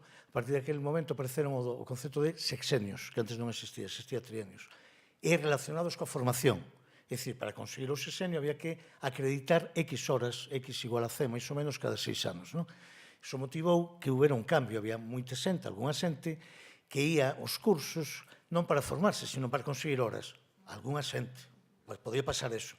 A cambio, un sector positivo decía, bueno, pero polo menos van a cursos. Ben, eu creo que, digamos, fixo diferente esa formación. O de antes, debate, para responder finalmente o que preguntou o compañeiro, eu creo que fai falta moito debate dentro dos claustros, moito debate social, que a práctica dos sindicatos sexa tamén estar en contacto co profesorado, pero que o profesorado teñamos ese tipo de asambleas, tanto de centro como de comarca, para falar as cousas, non? Para bueno, pues, pensar, non? Todo isto que estou dicindo é fácil de dicir, sei que non é fácil na práctica. Eu creo que a miña visión da burocracia, eu creo que é unha enfermedade, vou falar totalmente en serio, digo que é unha enfermedade infecto-contagiosa e que afecta tamén os sindicatos e afecta a sociedade. Se eu, por cada libro que lera, tivera que facer un resumen, objetivos, contidos e tal, ocultaría libros para non ter que facer ese traballo, porque a mí o que me gusta dos libros é lelos, non andar a contar o objetivo que teño cando collo un libro, non? Entón, hai cousas que despistan un pouco, non? Entón, o sistema eu creo que ten a burocracia para que empreguemos un tempo no que estamos actuando máis parecidos a un robot que un ser humano, non? Bueno, temos unha pregunta que escribiu algunha persoa do público, que di: considerades que o peche de unitarias, case total na provincia de Lugo, por exemplo, tamén tivo moito que ver co interese do profesorado por mellorar no seu destino, por conseguir un traslado pola vía rápida?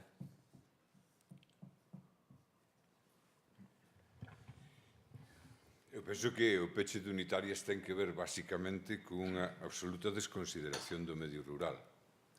É dicir, o medio rural non ten vida, o medio rural non ten nenos. Esa é unha verdade.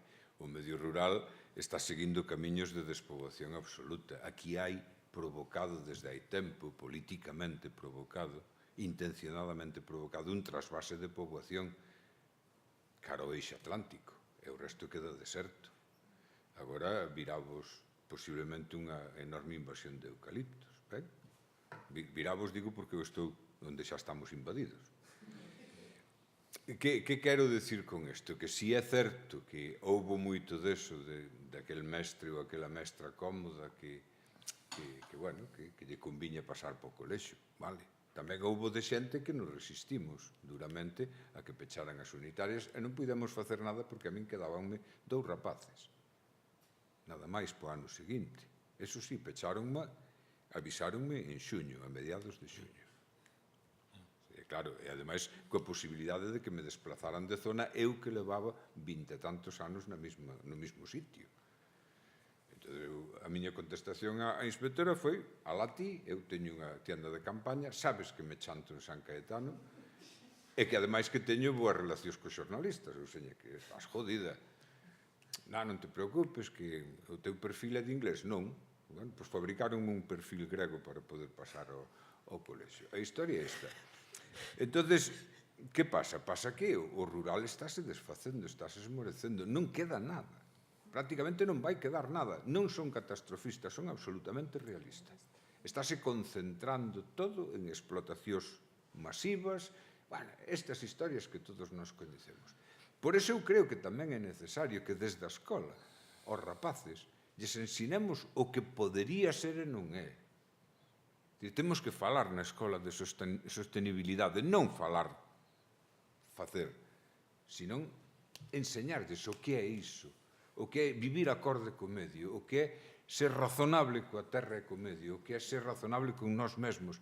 Eso que nós temos a obriga de facer, que é educar, ademais de instruir.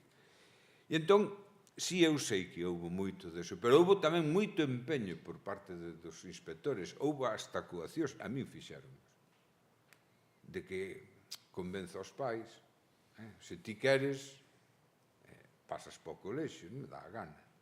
Pero mira, que non tes especialista en gimnasia, non tes especialista en que? Sabedes, isto sí funciona. Por que? Porque eles querían, o seu criterio xeralmente é un criterio economicista. Entón, sobre ese criterio, manter aberta unha escola con 6 pequenos ou con 7 pequenos non é rentable. Claro, pero en Asturias fano.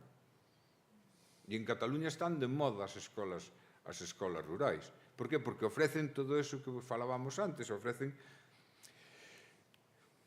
humanidade. É rentable en termos humanos, obviamente. Ter escolas no rural é rentable. É rentable a nivel lingüístico, humano, ecolóxico, a moitos niveis. Non si falamos de rentabilidade económica, xa ora. Pero é rentable en termos... Si, no caso do Rosal, é un pouco que comentaba Mini por términos economicistas, é dicir, nós temos unha población de 5.800 habitantes por aí mantense o Rosal, pero bueno, é unha zona onde hai, bueno, marchou moita xente a Canarias hai 15 anos, pero en Canarias creo que non queda xa ningún metro por edificar, non? Entón, pois xa están voltando e tal, non? Pero bueno, non hai despoboamento. E o que sí, pois, por criterios, un pouco que pasa que as grandes superficies. É dicir, eliminaron as tendas casi todas as tendas que había nos povos, facendo grandes superficies, sempre dicindo que é creación de postos de traballo, pero matemáticamente é demostrable que quitan máis dos que dan, non? E o trato, pois, é claramente diferente. Un pouco, pois, tamén apostan por as grandes superficies de colexios e non as pequenas, que son as unitarias.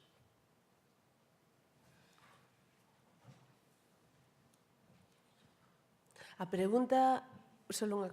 Sí, a pregunta esta, que se quixo facer así, non, polo papeliño e non de viva voz, é moi valente no sentido de que hai que facer moita autocrítica dentro do profesorado, moitísima. Unha cousa é o que plantexamos nas memorias, e nos obxectivos, e en todo eso, e despois outra cousa é a realidade do que facemos no noso traballo. Iso así, eu dou por suposto que todos os que estamos aquí somos xente moi comprometida coa educación, pero, home, todos sabemos o que se coce nos claustros das... É así, ou non é?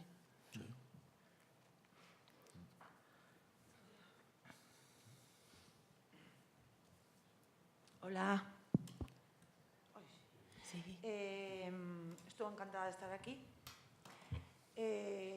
A verdade é que botaba moitísimo de menos escoitar a xente como a vos, porque fai tanto tempo que estou rodeada de xente, o que estamos dicindo ora non é criticar, é dicir a verdade, xente que non ten criterio, de direccións de centros que, claro, tamén lle toca o rollo de que as collen en ese momento e non hai un grupo de persoas que poda ofrecer un programa, non de decir, bueno, eu podería facer isto e isto, porque é o escaqueo, non?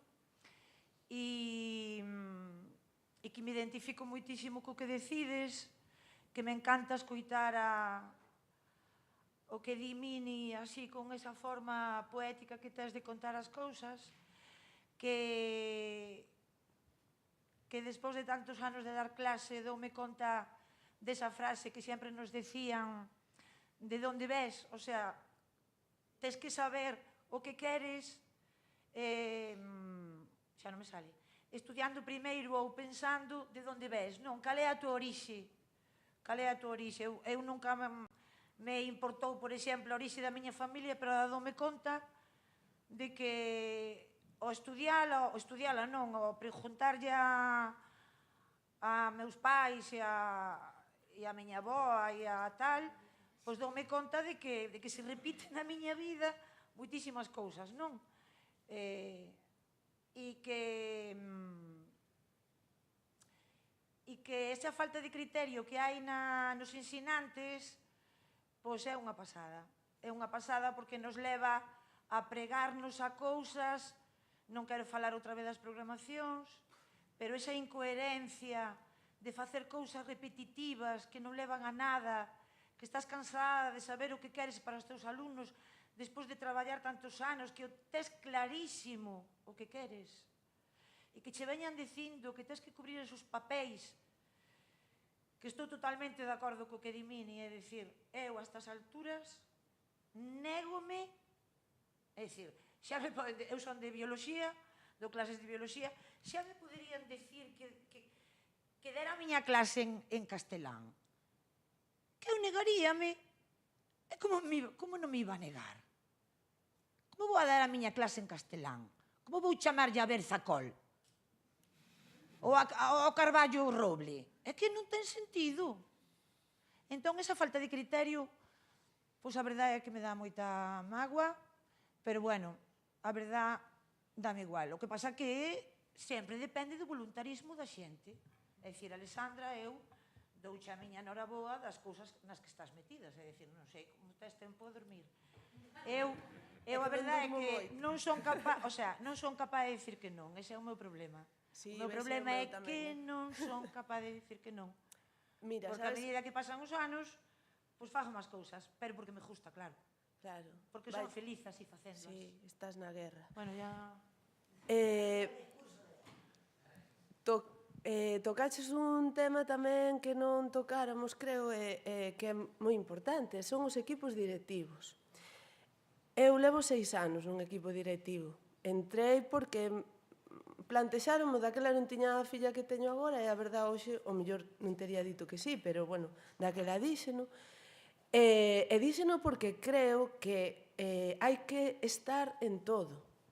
Quero dicir, cando unha persoa é consciente da realidade, queres loitar, e estás no ensino porque estás por unhas razóns moi claras, nas que moitos de nós estamos,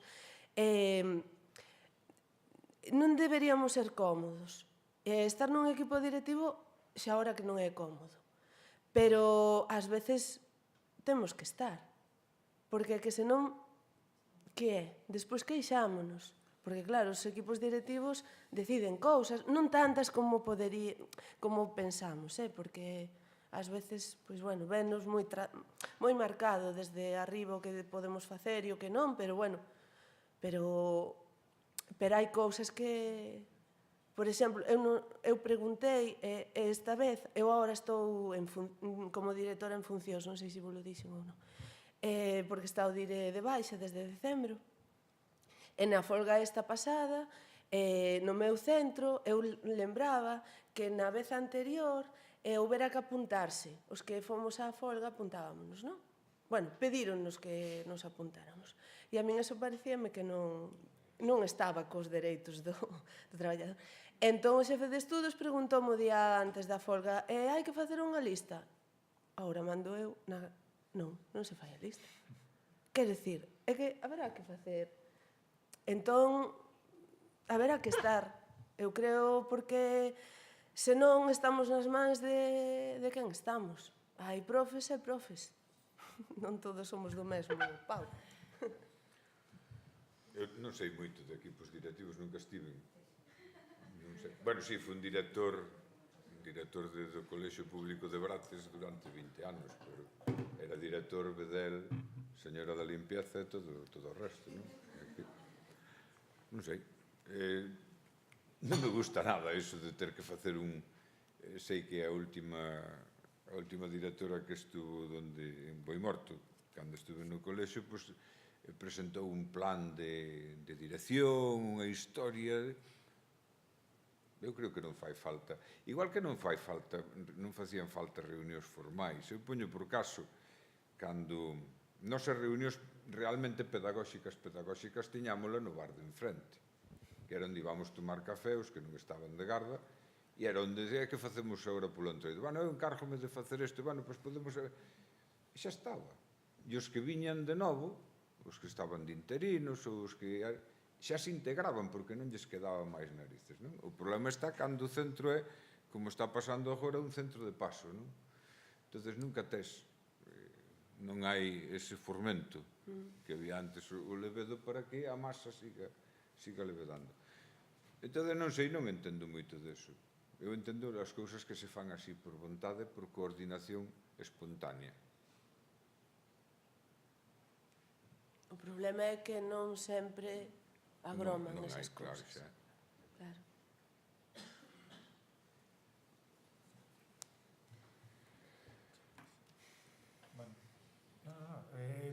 temos outra pregunta, despois temos aquí outra tamén escrita, eu creo que xa podemos rematar con esas, coa túa, con esta. Sí? Vale. A ver, o que nos din aquí é máis burocracia, máis sumisión, máis TICs, menos rural, menos comunidade, menos humanidade, menos compromiso. Iso non é capitalismo? É capitalismo en vena. Sí, capitalismo, non sei, eso é orden social. E é orden social en toda regla. A ver, o que temos que ter claro, creo, o que temos que ter claro é que hai dúas sinerxías ou dúas forzas antagónicas. Unha, o sistema que quere que prevaleza unha situación. Outra, nós, que debemos de intentar que non prevaleza esa situación, porque todo tende, dicir, que iramos ou non a xente nova tende a innovar por narices. O que nos corresponde a nós é canalizar esas enerxías e canalizalas e poñelas ao servicio da xente. Nada máis, é dicir, para mí é tan simple como eso, é dicir, capitalismo, anticapitalismo, esa é unha historia para discutir fora das aulas, a nivel formal. Ora, dentro das aulas é para practicar outras cousas, é para practicar o sentido común. E o sentido común, a min polo menos dime que está en contra do capitalismo, en contra desta maneira de ver as cousas. Por lo tanto, a escola ten que ser o lugar ao servicio da comunidade. Sigo dicindo o que dixen ao principio. E o lugar ao servicio da comunidade é unha escola non cerrada solamente por rapaces, é dicir, é unha escola onde hai asamblea. Eu tiña asambleas de nais. O meu grande problema foi facer o consello escolar, porque dixen que non me daba a gana, porque non, pero é que para tomar decisións, pero se os tomamos por asamblea, que mellores decisións para o colexio, non? Bueno, estas historias. Eu creo que é iso, é unha escola ao servicio da dinámica social e, sobre todo, unha escola que tamén mostre cousas novas. Non sei como explicarme nesto, pero eu tuve que explicarle, sobre todo ás nais dos meus alumnos, por que os rapaces non facían palotes. E por que lle chegaba a casa o rapaz ou a rapaza dicindo pero, pois que era un sistema de enseñanza distinto, que non era a P coa A pá, era A. Bueno, pois era unha nova maneira, despois cambiamos a outras. Todas estas cousas que non é que usted non despeja. Pois claro, pois se queres que lle pegue, traime unha vara, doulle, pero ti botas en falta que... Non, pero é que estas historias que estou falando da prehistoria, pero a prehistoria tamén foi así, non? Entonces, é isto, eu creo que é unha escola, a escola que nos propoñen e a escola que sempre nos propuxeron, sempre, foi a de prevalecer no sistema social, socioeconómico, sociocultural, sociopolítico que había. Eu non din religión, por que? Porque non me dá a gana. Non, e quitei o crucifixo da escola en canto entrei. Por que? Porque non é, a escola non é o lugar para iso. Entonces, o señor cura levábame de maravilla con ele. E dixenlle, eu non vou dar nin a favor nin en contra. Non vou ser aséptico, pero non vou estar ao servicio desas historias, en punto. A escola ten que meter o tempo noutras cousas. Sí, eu creo que o único momento que hai así a nivel institucional que un outro tipo institucional, outro tipo de concepción é na Segunda República, nomeadamente coa institución libre de enseñanza, non? E cando a nivel administrativo contemplas outra cousa. Pouco o que hai agora están coa idea que non é únicamente do Estado español, sino a nivel planetario, de a concepción do ensino pois, en varios niveis. Moitos dos ministros e ministras, non sei ministras, non sei, pero ministros seguro, saen do Colexio El Pilar de Madrid, que non sei onde está, pero saen moito, do PP do PSOE, digo, saen aí, entón, público seguro que non é, non? Entón, digamos que teñen esa concepción distinta do ensino, non? Distinta a nós, claro. Había unha intervención máis... Non?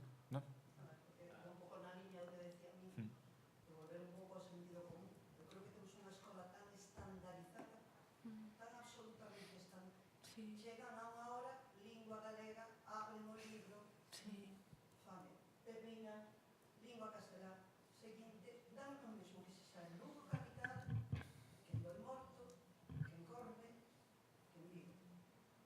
Eu creo que estamos perdendo absoluta eso de que a escola cambia o mundo. Eu creo que estamos ao revés. Eu creo que a sociedade na que vivimos cambiou a escola. Eu creo que os nenos moitas veces aprenden moitas máis cousas fora da escola que dentro da escola. Creo que nos pechamos tanto, que nos cerramos tanto, que miramos tanto para nós mesmos que olvidamos cales son os intereses do alumnado que temos enfrente. E eu creo que é unha reflexión que o mellor debemos de facer todos. A Eso escola que está decías ti de mirar encorsetada. encorsetada absolutamente. Eu levo, por desgracia, a dirección dun centro, digo por desgracia porque me caeu así o San Benito de Levala. Pásame como a ti, levo a dirección, son titora dun curso de quinto de primaria, titora de quinto e de sexto de primaria. Eu non mandei o papel da folga tampouco, pero fun a única que foi a folga en todo o colegio. Claro. A única. Ninguén máis. E iso, eu recordo a folga de Maraval. Debemos, os que peinamos xa a canas ou somos un pouco talludos, xa recordamos esa escola combativa. Pero eu eso, hoxe, non existe. Eu non a vexo. Non. Se a vexo, desde logo está agochada, porque eu non vexo esa combatividade na escola. Non vexo que se intente desa escola cambiar o que temos ao noso alrededor. Non o vexo. Vexo que, bueno, damos aquelo, nos funcionarios, non sei como se dice eso, convertémonos en funcionarios. Entramos ás 9, salimos ás 2. O resto, total, que máis dá? É igual. Verdad? Cobramos a fin de mes, temos un soldo, bueno, non é malo, pero que o lado o carondo que temos ao noso alrededor non está mal, verdad? Bueno, eu creo que vivimos bastante ben. E olvidámonos, ao mellor, esa parte que o que decía Mínides, de sentido común, de mirar para o neno, de atender as súas necesidades. Non sei. Acordátesme, falaches dunha folga. Eu recordo unha outra, a do 80, debeu ser do 80 ou do 81. En Pontevedra estivemos en paro real casi un mes. E recordo que o sistema era o seguinte, eu era delegado, digamos, non era delegado sindical, ni moito menos, escolléramos o claustro, que estábamos en permanente claustro sin rapaces. E pola mañá cedo baixaba a Pontevedra, en Pontevedra había reunión, orden do día, hai que consultar isto. Volvíamos todos aos nosos claustros, consultabas e chegabas. Forcarei, 10 a favor, 4 en contra, non sei, éramos moitos máis, non? E así computábase. Era unha folga asamblearia na que os sindicatos tiñan un 10% prácticamente e formaban parte da mesa de folga. Recordo que houbera un cristazo tremendo en Poio cando se reventou a folga, porque non la reventaron desde o Estado, e nós queríamos seguir estando en folga. E estou falando de mestres que había mestres que tiñan 65 anos e cerca dos 70 decían que sí. Ali foi onde se conseguiu o xermolo para xubilarnos aos 65. Non se nos dou daquela, pero debido a ese movimento era outro magisterio e eran outros momentos. Realmente todo fervía. Tamén había moito fume. Non había tanta leña nin tanto lume, pero todo simulaba ou parecía que... A escola non é unha excepción tampouco, quero dicir, estáse comportando como se comporta a sociedade, ou acaso non ten problemas a sociedade en xeral, non digo a escola en concreto. E que fan? Que fai a sociedade? É un comportamento, é unha tendencia, é o pesimismo, a apatía dos rapaces hoxe de 15 anos, de 18 anos. Non vos parece espantosa? A mí pareceme espantosa.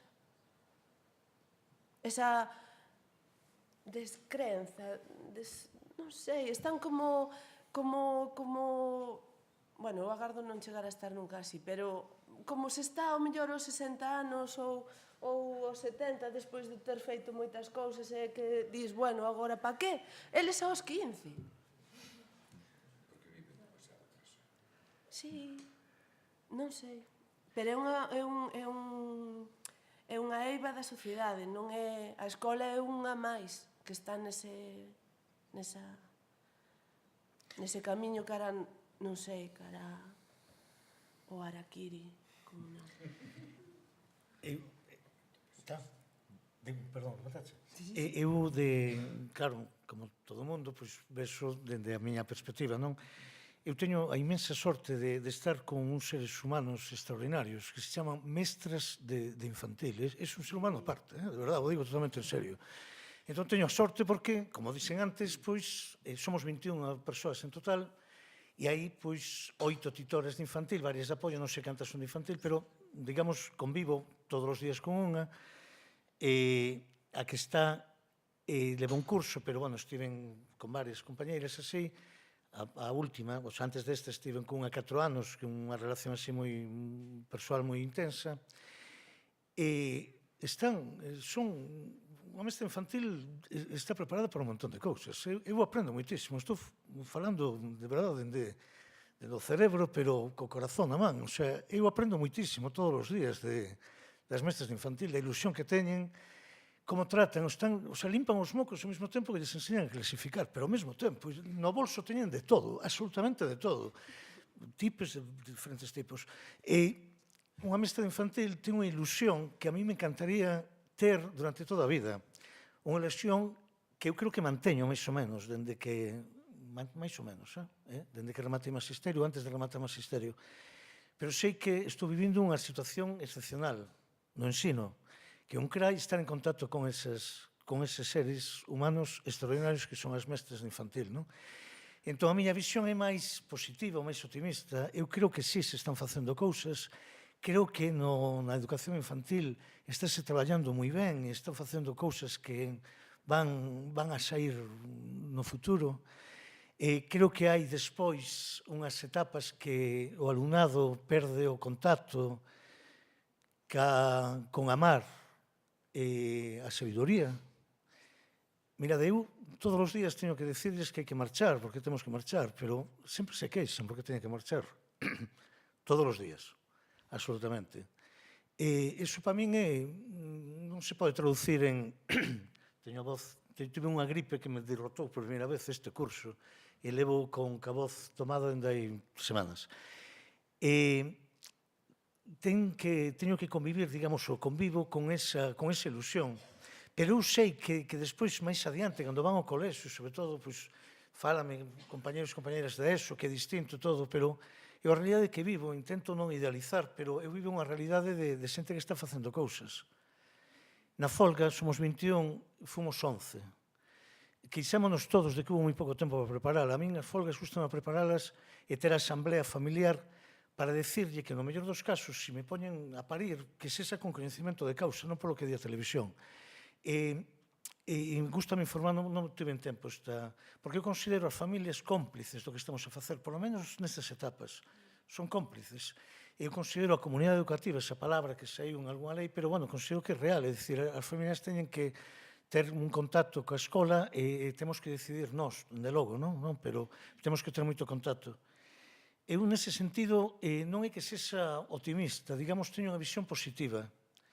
Por exemplo, creo moito no debate, creo que a xente que non vai ás folgas, e o peor é que non vaya, sino que non fala, non di por que non vai. Eu non sei por que non van. Supoño que será polos recortes, pero non o sei, o que nos desconta, quero decir. Pero, polos recortes imos nós.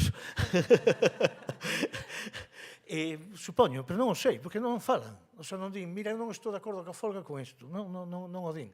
E de 21 fomos 11.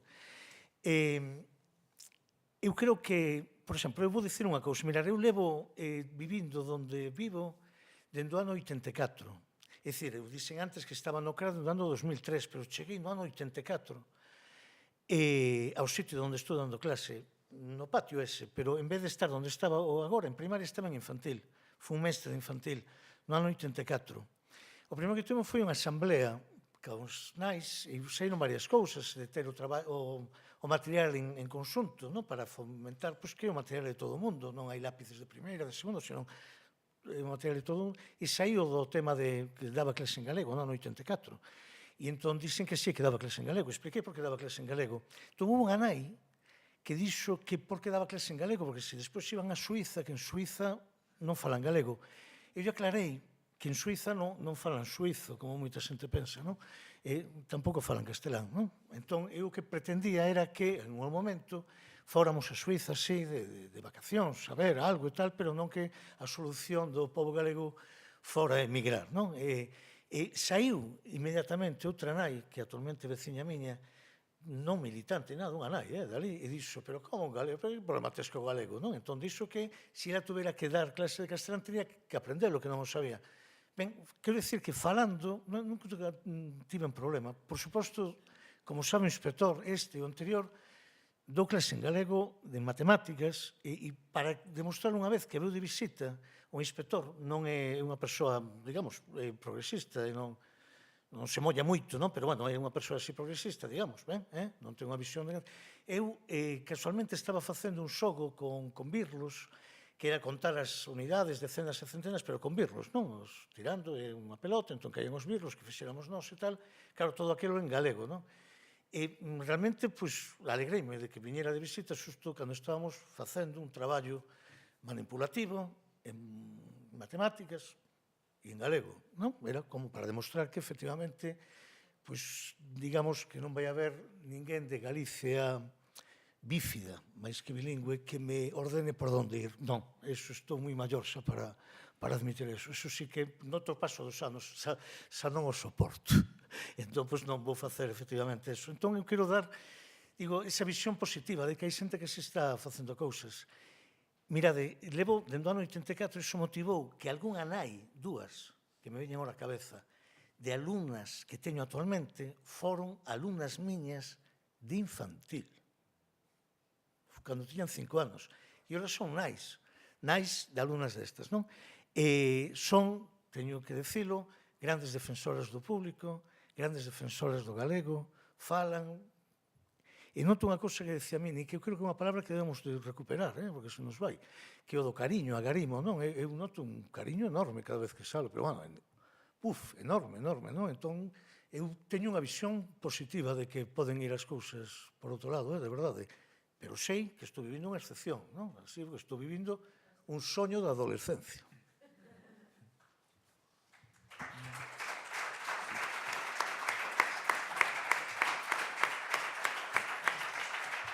Bueno, pois xa para rematar, imos darlle a palabra, bueno, pois ás tres persoas poñentes para que fagan unha reflexión, un breve peche, un resumo do que... Bueno, eu agradecer a invitación. Para min é grato estar outra vez con este cheiro a pedagogía, non? Suscribo todo o que dixo o compañeiro. Realmente, aparte de que é unha categoría especial o das mestras de infantil, parto unha lanza por todas elas, non? E aparte diso que tamén, é dicir, aquí estamos sacando os lados negativos, pero hai grandes proxectos, houbo sempre, e hai grandes proxectos e grandes mestres e mestras, senón eu non estaría aquí falando disto, non?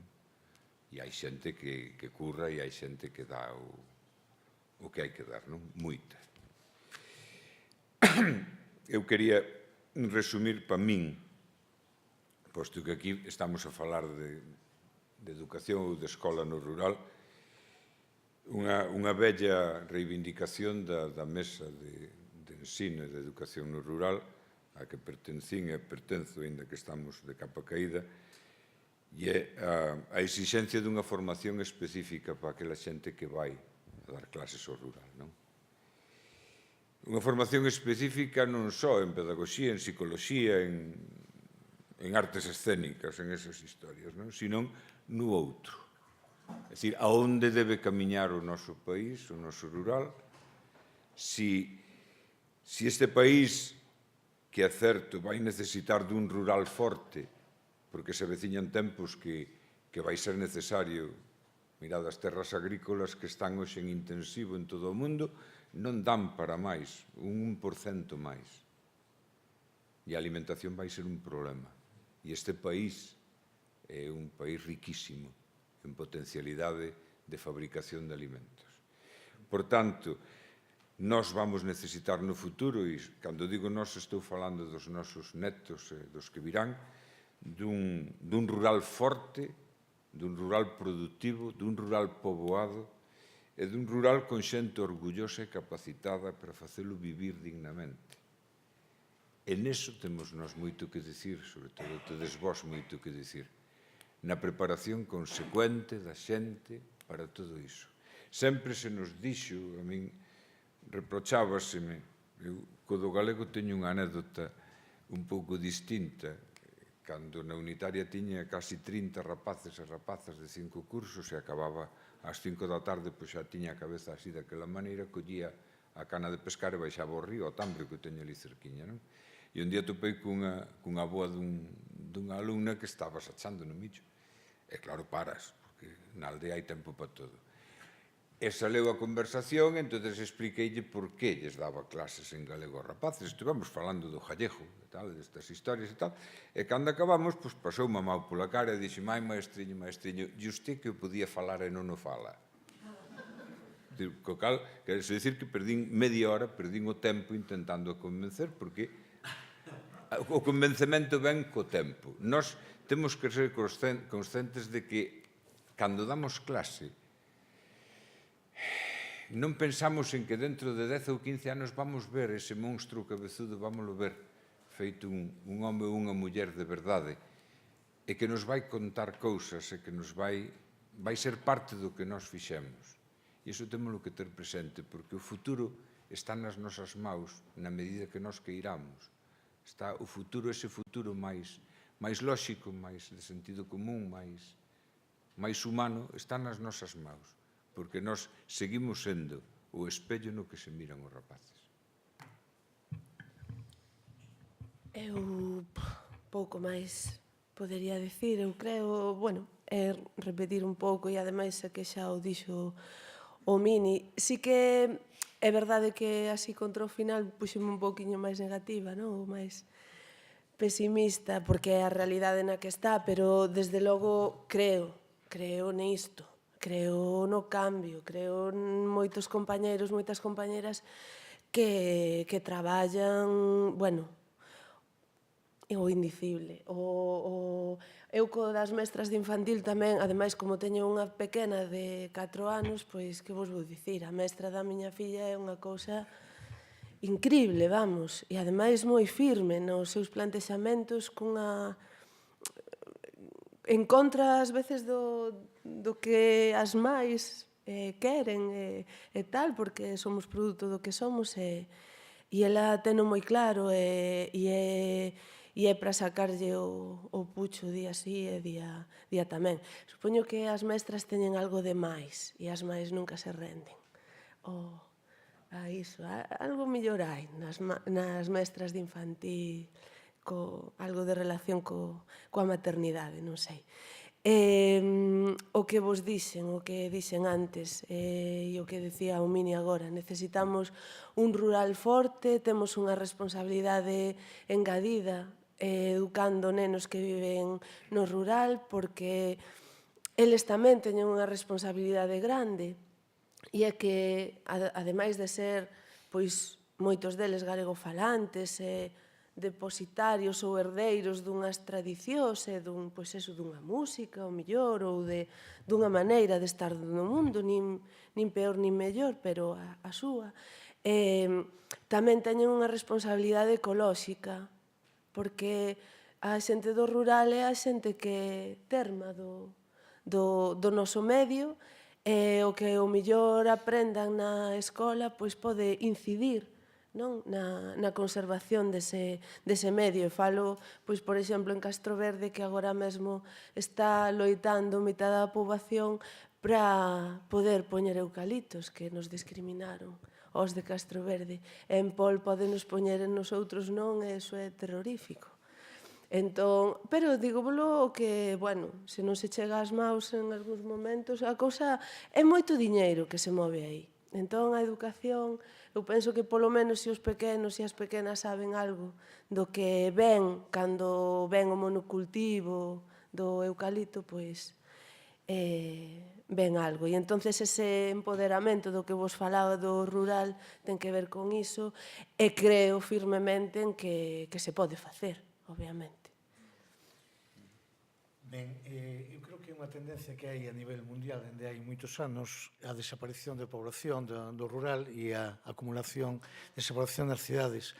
O mundo actualmente creo que se divide sin xeral entre xente que come mal e xente que non come. O capitalismo é un sistema económico que comete o atentado terrorista de matar cada día 35.000 persoas de fame. Cada día 35.000 persoas de fame. E outras 35.000, máis ou menos, entre 30 e 35.000, que morren por enfermedades facilmente curables. Non? Entón, a existencia do rural en Galicia, en todo o mundo, é fundamental, polo que comentou Mini, pola alimentación, polo que comentou Alexandra, pola ecoloxía. Eu vivo nunha casa que me despertan ás veces os pasariños e vou unha vez por semana a Vigo a ver a miña nai, que vive ali, un fin de semana ao mes, onde me desperta o ruido dos coches, que hai moitos aí. Non? Eu cada vez que vou a unha cidade pícame os ollos, e eu sei porque tamén estou mal acostumado, teño unha sorte extraordinaria, entón estou mal acostumado a vivir nun sitio que hai moita menos contaminación. Eu vivo nun sitio que sabemos en que fase está a lúa, sabemos sempre en que fase está a lúa, porque temos a sorte de non ter a contaminación da luz, non? Da luz eléctrica.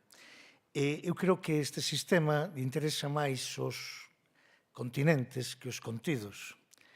Digamos que o que está pasando en África, por exemplo, digo, para reflexionar co que pode pasar en Galicia, en África está desaparecendo a población, pero non desaparece o continente. O que lle interesa o sistema é o continente, non? Está desaparecendo por fame, por enfermedades. Entón, eu, para resumir, hai unha película que non lembro como se chama, era francesa, a primeira película que vin eu, a un actor que me encanta, que é catalán, Sergi López. Entón, tiña unha conversa moi boa, era francesa, e entón un que fumaba é recriminado por outra persoa de que estaba fumando. Entón, el di, prefiro ser fumador no campo que non fumador en París. Non? Entón, é un pouco así a filosofía. Non? Eu, como digo, dende a primeira vez que de moi pequeno vin a aldea da miña nai, que é Castro e Ribeiras de Lea, e me sentei alrededor daquela mesa, no medio ca cociña de ferro, e aquel cheiro que me quedou grabado absolutamente para sempre, aquel arrecendo tan maravilloso, eu quixen sempre vivir no rural, non? E dende que os 16, 17 anos, entre diferentes soños, e un deles era o de ser mestre, pois quería vivir dando clase nunha aldea, nunha escola unitaria. Entón, que vou dicir? Que creo nesto como no aire.